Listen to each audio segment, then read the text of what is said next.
નમસ્કાર દર્શક મિત્રો, ગુજરાતના રાજકારણમાં કંઈક નવા જૂની થઈ રહી છે।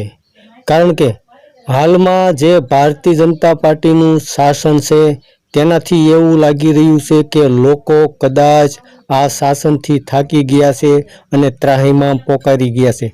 કારણ કે દરેક જગ્યા ઉપર ધાંધલી જોવા મળી રહી છે, દરેક કોઈ પણ જગ્યા ઉપર ન્યાય મળી રહ્યો નથી। તેના માટે પ્રજા કદાચ એવું ઈચ્છી રહી છે કે કોઈક એવી સરકાર આવે જે સત્યની સાથે હોય અને સત્યના માર્ગે ચાલતી હોય અને પ્રજા માટે કામ કરતી હોય અને પ્રજાના દરેક વિષયમાં ન્યાય મળે। તો હાલમાં એવા સમાચાર પ્રાપ્ત થઈ રહ્યા છે કે ગુજરાતની અંદર કદાચ કોઈ નવી પાર્ટી ઉદ્ભવી રહી છે। તો આ પાર્ટી કોણ બનાવી રહ્યું છે, આ પાર્ટી શા માટે બની રહી છે તેની આપણે વાત કરીએ તો હાલમાં ગુજરાતની અંદર ત્રણ પક્ષો છે।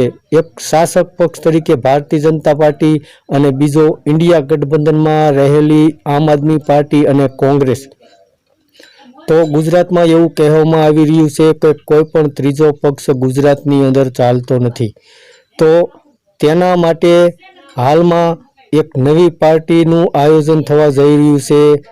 એવા સમાચાર પ્રાપ્ત થઈ રહ્યા છે કે આ નવી પાર્ટી માટેના જે પણ ડોક્યુમેન્ટ હોય, જે પણ વિષયની અંદર જે પણ બનવાનું હોય, જે તમામ હોદ્દેદારોની નિમણૂક કરવાની હોય એ તમામ હાલમાં નક્કી થઈ ચૂક્યું છે, પરંતુ પાર્ટીની એક જાહેરાત કરવાની જ બાકી છે।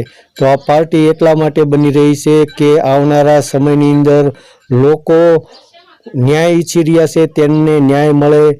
તો હાલમાં જે સરકાર છે તે કોઈ પણ પ્રજા માટે કામ કરી રહી નથી। તો લોકો પણ એવું જ ઈચ્છી રહ્યા છે, ઘણા બધા લોકો, કે ન્યાય તમામ લોકોને મળે।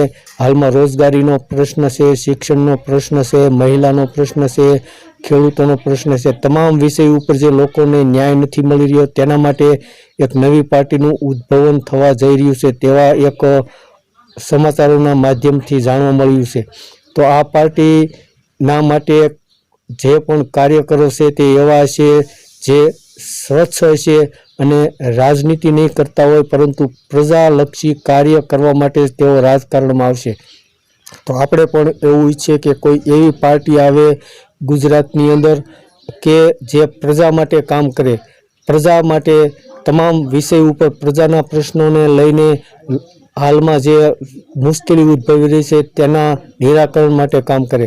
તો દર્શક મિત્રો, આપણે પણ એવું ઈચ્છીએ કે આ પાર્ટી જે બનવા જઈ રહી છે તે તમામ લોકોના કાર્ય કરવા માટે આવનારા સમયમાં ઝડપથી બને અને લોકોના જે કાર્યો અટકી રહ્યા છે તે ઝડપથી થાય એવું આપણે પણ ઈચ્છીએ। ધન્યવાદ દર્શક મિત્રો।